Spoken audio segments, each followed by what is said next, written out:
Chers amis, bonjour. Ici Émile Guy. Cette semaine, l'Église diocésaine revient au Collège Notre-Dame pour la suite du témoignage d'une survivante de l'Holocauste, Madame Judy Abrams. Madame Abrams est venue de New York pour nous partager son témoignage. La semaine dernière, elle nous a raconté comment elle a dû quitter sa famille et se réfugier dans un couvent afin de se soustraire à la persécution nazie. Cette semaine, nous reprenons la suite de son témoignage à partir de ce formidable boom. Écoutons bien. Avant que nous n'ayons pas entonné les derniers refrains, un formidable boom se fait entendre, suivi du hurlement des sirènes. Les sirènes qui étaient la signée pour tout le monde descendre dans les caves, dans les abris, pour éviter les bombes qui tombaient. Alors, depuis, nous étions sur un endroit qui s'appelait Colline de Soleil. C'était l'appartement de Maria était là. Et plus tard, j'ai lu dans un livre que les dernières batailles entre les Russes et les Allemands et les Hongrois étaient juste sur cette colline. À cette époque, je ne savais pas, mais on descendait dans la cave. On entendait tonner les mortiers de la colline du château où se dressait le château royal, surplombant cette scène de dévastation. Les mitrailleuses crépitaient, des grenades lancées à la main explosaient, les fenêtres volaient en éclats, des escadrilles d'avions vrombissaient au-dessus de nos têtes. Nous sommes réfugiés au sous-sol qui nous servait d'abri antiaérien de fortune. Ce n'était vraiment pas un vrai abri, mais c'était juste un sous-sol normal où on gardait toutes sortes de choses. Les femmes de la maison s'étaient préparées à un tel événement en divisant le vaste espace en différentes parties dont l'une servait de l'entrepôt. Il y avait des matelas sur de vieux chalets de fer, des conserves sur les étagères, y compris du canard frit dans des bocaux remplis de graisse de canard, et de grands sacs de jute brun contenant de la farine, des oignons, des pommes de terre. Tout ceci avait été préparé en prévision du moment où nous ne pourrions plus sortir, nous procurer de la nourriture. Mes cadeaux de Noël, ce que je devais recevoir et ce que je voulais distribuer sont restés à l'étage et ont été enterrés sous le décombre de la maison parce que la maison s'effondrait sur nos têtes. Comment nous avons échappé dans le sous-sol, je ne sais pas, mais enfin, mes cadeaux de Noël, je ne les ai jamais reçus. Et alors, on était dans cet endroit de Noël 1944 jusqu'au février 1945, quand les Russes nous ont libérés. Il y avait une occasion mémorable dont je me souviens. Nous étions dans le sous-sol. Et tout à coup, il y avait les jeunes gendarmes, les Hongrois qui travaillaient avec le SS, les soldats spéciaux des Allemands, pour chercher les Juifs.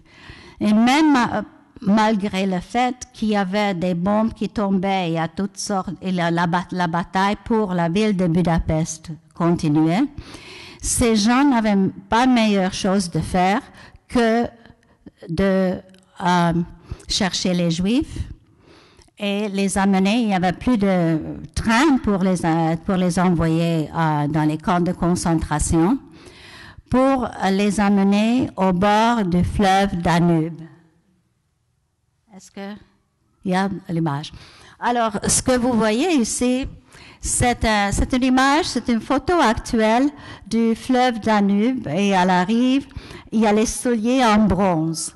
Alors, ces souliers en bronze sont en mémoire des hommes et des femmes et des enfants qui étaient amenés au bord du fleuve et ils étaient obligés d'enlever leurs souliers, peut-être leurs vêtements aussi, pendant que les gendarmes tiraient les balles pour qu'ils tombent dans le fleuve.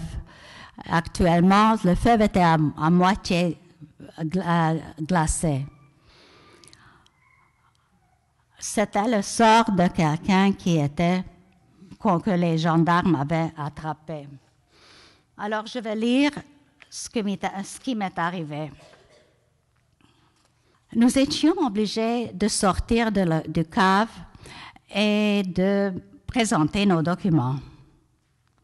En dépit de ma foi fraîchement acquise et du fait que je croyais fermement à ma nouvelle identité, j'ai dû ressentir une soudaine inquiétude, pressentir que caché quelque part au fond de moi, il en a pas était quelqu'un de différent et de menacé. J'ai ressenti la terreur de ma grand-mère et ma tante et la colère de Maria qui tournait autour de nous.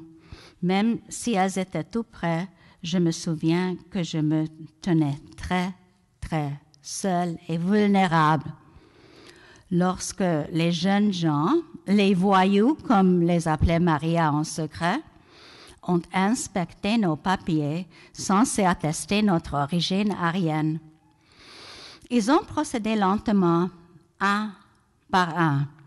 Ils ont dévisagé longuement et de façon perçante ma tante et ma grand-mère lorsqu'ils ont vérifié leur nom. Elles ont poussé un soupir de soulagement lorsque leurs papiers leur ont été rendus sans commentaire. Les yeux bleus de ma grand-mère et l'élégant profil de ma tante n'avaient attiré aucun soupçon. Puis mon tour est arrivé. Cet acte de naissance semble très récent, a commenté l'un d'eux. Bien sûr, a rétorqué ma grand-mère, avec une autorité tout à la fois naturelle et désespérée. Jusqu'à présent, nous n'avions pas à nous promener avec nos papiers pour justifier notre identité. L'un des hommes m'a regardé un peu trop attentivement et s'est entretenu avec ses collègues. « Cet enfant a l'air juive », a-t-il déclaré avec dédain. Je me souviens très clairement de la boule d'effroi que j'ai ressentie au creux de l'estomac. Je me souviens que je suis restée très calme et isolée dans l'attente de ce qu'il allait suivre. Puis, la voix de Tati concierge a retenti au-dessus des coups de feu sporadiques qui nous entouraient. Elle disait, « Vous devriez avoir honte. Cet enfant est une fervente catholique. Elle prie davantage que vous, espèce de vaurien. » Et ils m'ont laissé. Ils ne répétaient pas leurs soupçons que j'avais l'air juif. Et en effet, c'était le chapelet qui m'a sauvée parce que pendant les bombes et les balles faisaient des bruits, dans le soubassement, je passais mon temps à prier. Et surtout, c'était mon chapelet qui m'a aidé à prier et après pour sauver ma vie. Mais ce n'était pas si facile pour tout le monde dans la cave. Il y avait un monsieur qui était attrapé par les gendarmes et qui était amené à la rive du fleuve. Mais ce monsieur, avant, quand il était plus jeune, il était un nageur olympique. Et ce qu'il faisait, il a sauté dans la rivière, dans le fleuve, avant qu'ils avaient la chance de tirer une balle sur lui. Et il a nagé d'une rive à l'autre. Et quand il est arrivé, Il était blessé, il était en très mauvais état, mais il y avait une femme qui l'a trouvé, qui l'a guéri, et par miracle, elle et ses fils l'ont ramené chez nous dans la cave où on attendait encore l'arrivée des Russes. Quand les Russes sont arrivés, ils nous ont libérés au mois de février. Et alors, après ça, j'ai pu lentement reprendre ma vie de Judith Grunfeld. Peu à peu, j'ai vu mes parents qui sont revenus de leur voyage et on a recommencé notre vie normale. C'était jusqu'au moment où le communisme faisait la vie pour nous très difficile. Je crois qu'il y a une image, qu'il y a une photo de moi. C'est là? Oui. Alors, ce que nous avons fait, nous avons décidé cette fois de ne pas changer d'identité, mais sûrement de local. Et nous sommes venus au Canada et c'est moi, à l'âge de 12 ans, en arrivant à Halifax. Je n'ai pas changé d'identité, mais j'ai dû changer de langue parce qu'avant, je ne parlais que le hongrois et j'ai dû apprendre l'anglais et le français et devenir, pas hongroise, mais canadienne. Nous vous présentons maintenant des extraits des réponses aux questions posées par quelques participants de la salle. Je vais peut-être, moi, commencer par une question. Donc, vous parlez de séparation pendant une année de vos parents. Comment se sont passées les retrouvailles? Quels souvenirs associez-vous au moment où vous avez retrouvé vos parents après tant de temps passé séparés? Bon, c'est une question qu'on me pose toujours et les gens ne comprennent pas ma réponse. C'est que on m'a demandé, mais est-ce que tes parents ne t'ont pas manqué? Tu n'as pas trouvé la vie sans tes parents très difficile? En effet, j'ai essayé de rayer mon passé. Le moment où je suis devenue il-en-a-pape, j'avais vraiment pris cette identité et je ne pensais pas à mes parents, je ne pensais pas à mon passé. J'ai juste passé à la vie que je menais comme un enfant, un enfant catholique. Quand mes parents sont revenus, alors on m'a demandé, tu étais très, très heureuse, n'est-ce pas?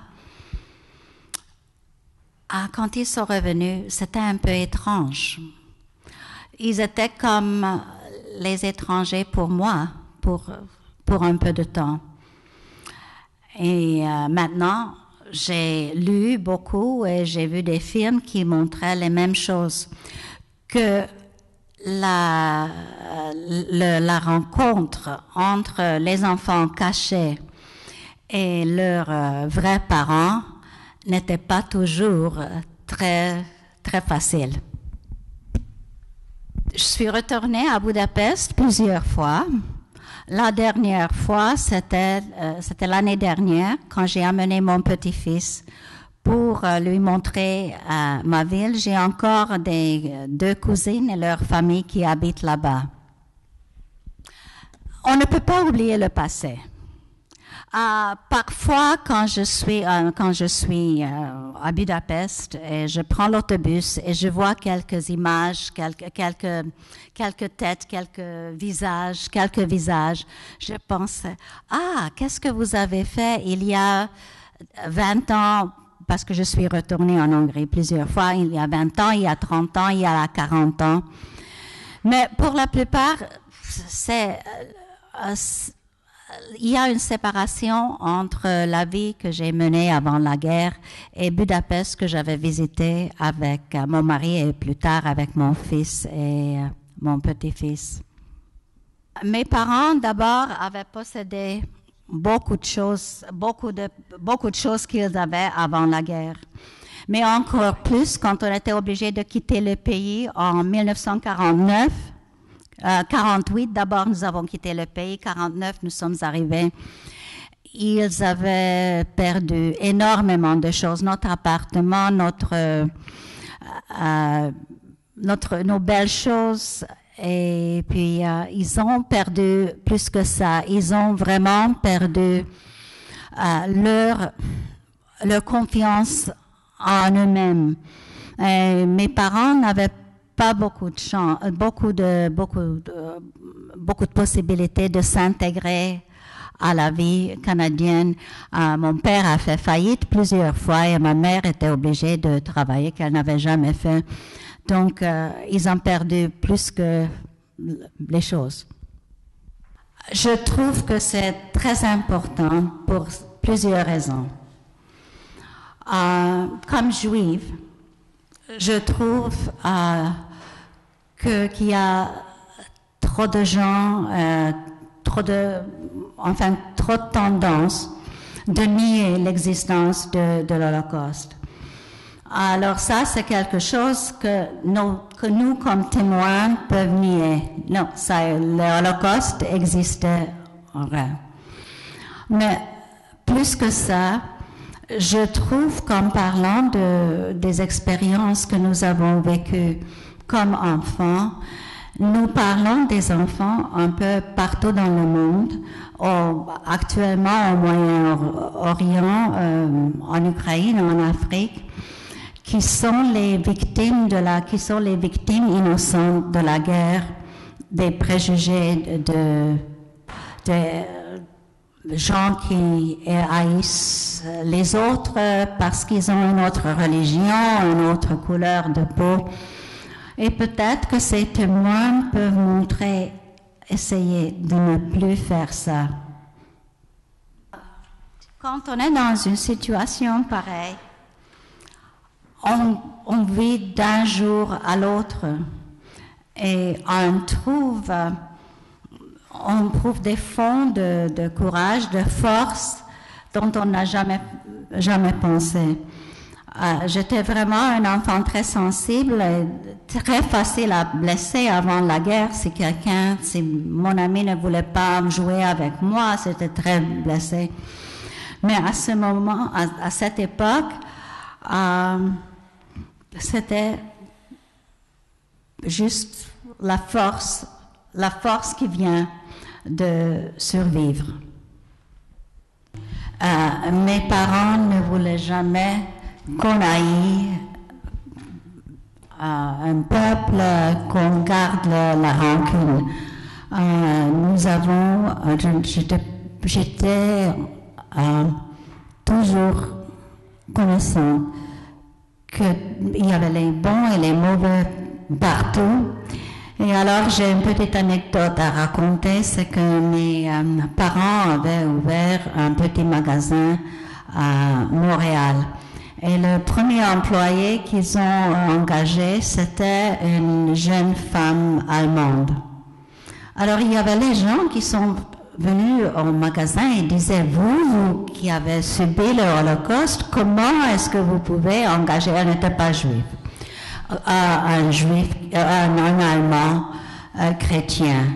Et mes parents donnaient la même réponse que moi, que ce n'est pas tout un peuple qui est responsable. D'ailleurs, actuellement, en Allemagne, on fait énormément de choses pour rappeler ce qui est arrivé.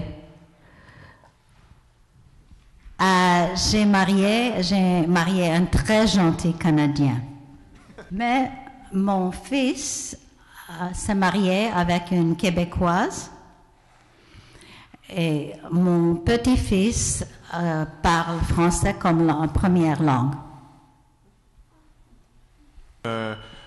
D'une part, il y a ceux qui parlent, qui racontent, et puis après il y a l'écoute qui peut être aussi active et puis conduire à l'action après. Donc, si vous voulez, on va remercier encore une fois Judy pour. Si vous voulez nous rejoindre la communauté puis discuter de toutes ces choses-là, vous pouvez nous rejoindre sur Twitter. Voici le lien, et puis on existe aussi sur Facebook. Après avoir entendu ça, on se rend compte que l'histoire et le passé que Mme Jude Abrams puis tous les survivants de l'Holocauste vont rester gravés dans leur mémoire à tout jamais. Mais nous autres, on a aussi un devoir. On a un devoir de mémoire. On a un devoir de se souvenir de l'histoire qui s'est passée il y a très longtemps pour ne plus justement que ça se reproduise. Puis on a aussi un devoir de sourire à ces personnes, puis de leur rappeler que la vie est belle et peut l'être malgré les difficultés qui se passent. Puis d'une manière ou d'une autre, on s'en rend peut-être pas compte, mais on est tous liés à ces survivants. On est tous liés à ces survivants parce qu'on vit tous dans le même monde. On est tous des hommes, on est tous des humains, puis on est tous dans le même bateau.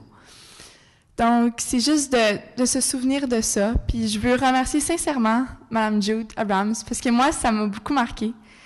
Puis j'imagine que vous autres aussi, mais je vais plus voir la vie de la même manière. Je vais l'appréhender d'un nouvel œil.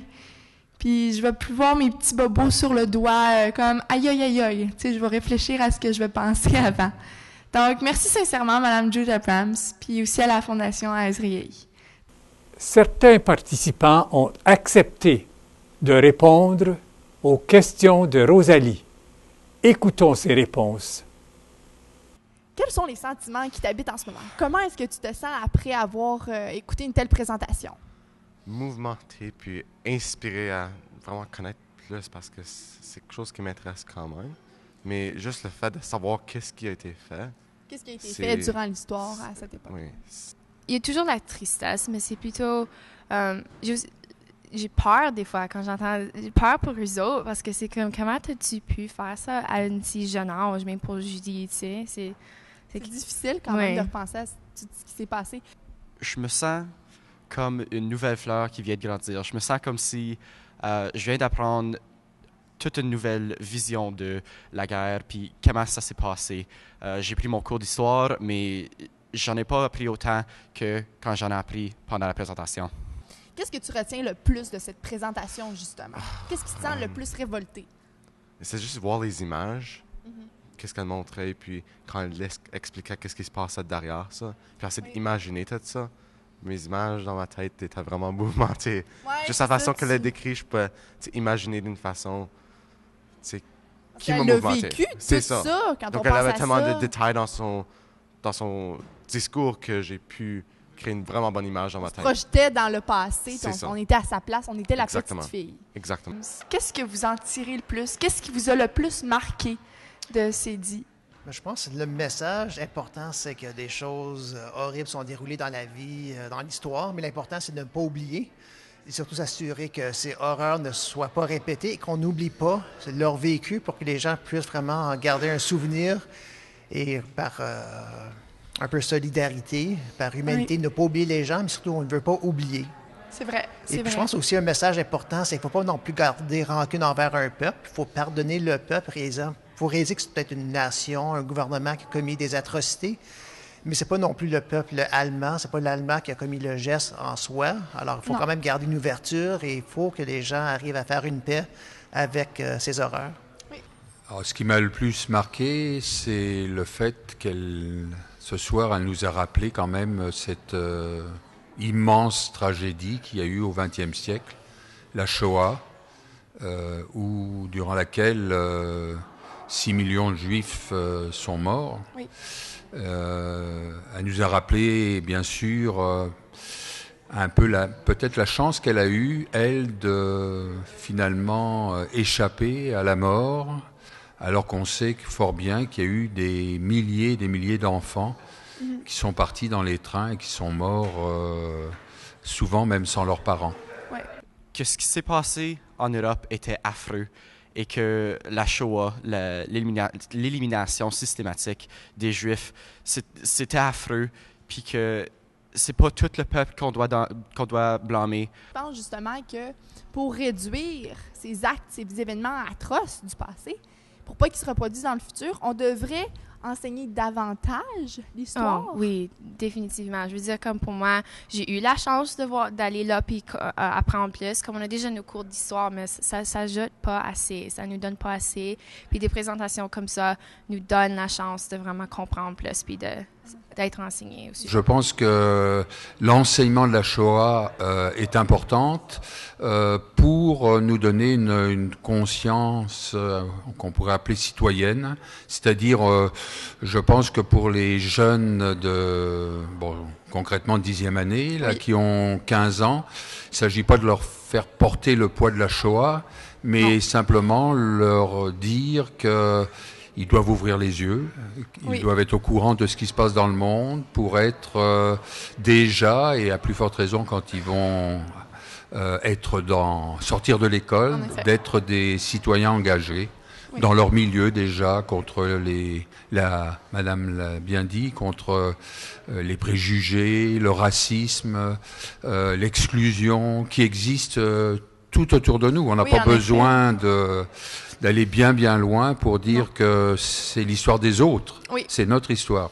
Et en effet, c'est surtout les jeunes qu'on doit cibler pour sensibiliser. Voilà, et à mon avis, on devrait le faire beaucoup plus. Ça devrait être un objet d'étude, pas uniquement en histoire, mais qu'on doit retrouver à travers les arts, la littérature. Idéalement, il faudrait une journée dans toutes les écoles une fois par an. Normalement, c'est le 27 janvier. La journée de la commémoration de la Shoah et des crimes contre l'humanité. Donc, dans les écoles, il pourrait y avoir une conscientisation collective, pas simplement uniquement pour une poignée d'élèves. Non, parce qu'on l'oublie, l'enfant est l'avenir. Voilà, c'est ça. Éduquons l'enfant maintenant pour avoir un meilleur avenir. Et pour que ces enfants, que ces parents, enfin ces adultes qui vont devenir, soient capables d'être aussi des passeurs d'une plus grande justice dans le monde. La Fondation Azrieli qui a permis cette présentation possible. Qu'est-ce que tu penses du programme de la Fondation? Oh, ils font des bonnes choses. Je veux dire, c'est beau de ne pas oublier qu'est-ce qui est arrivé dans le passé. C'est de garder l'image puis de faire les gens réaliser que c'était quelque chose de gros puis on doit se souvenir puis préventer cela de s'arriver encore. Nous avons un devoir de mémoire et de souvenir, justement.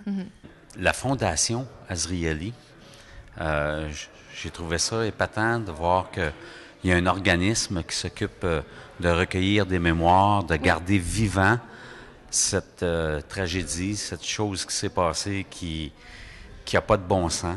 Non, en effet. Ça nous permet de nous souvenir. Exactement, puis il faut ce que ce passé nous touche, nous. Garder ça immortel pour rappeler aux gens que ça ne doit pas se faire. Si tu aurais un message aux personnes qui n'ont pas pu venir, que tu devais la résumer, tout ce que tu as vu aujourd'hui, que tu as vécu en une seule phrase, qu'est-ce que tu leur dirais, justement? Il faut effectivement qu'ils le voient parce que c'est très, comme je mentionné plus tôt, c'est une présentation très mouvementée pour moi. Et puis ça m'a inspiré de comme connaître plus pour moi, mais pour les autres, ça change ta mentalité. Oui. Je dirais que c'est important de savoir des choses, de se faire enseigner au sujet, puis même comme le livre de Julie, c'est pas pire de lire un livre comme ça puis de prendre le temps de comprendre. Puis si tu n'as même pas une idée de qu'est-ce que c'est, comme qu'est-ce que c'était l'Holocauste, comme les 9e ici à l'école, ils n'ont jamais appris l'histoire. Prends le temps de vraiment apprécier le cours puis d'apprécier les informations que tu reçois. Oui. C'est une façon incroyablement détaillée de voir ce qui s'est vraiment passé dans la vie d'une jeune fille juive. Merci beaucoup, Rosalie. Merci à toutes les personnes qui ont bien voulu participer à cette émission. Grand merci au Conseil scolaire catholique du Nouvel-Ontario, au personnel du Collège Notre-Dame qui a rendu possible cette émission, en particulier à la direction du collège et à Mme Diane Labelle, responsable de cette activité tellement enrichissante. Chers amis, nous sommes appelés à devenir des passeurs de mémoire, de souvenirs. Au revoir, à une prochaine.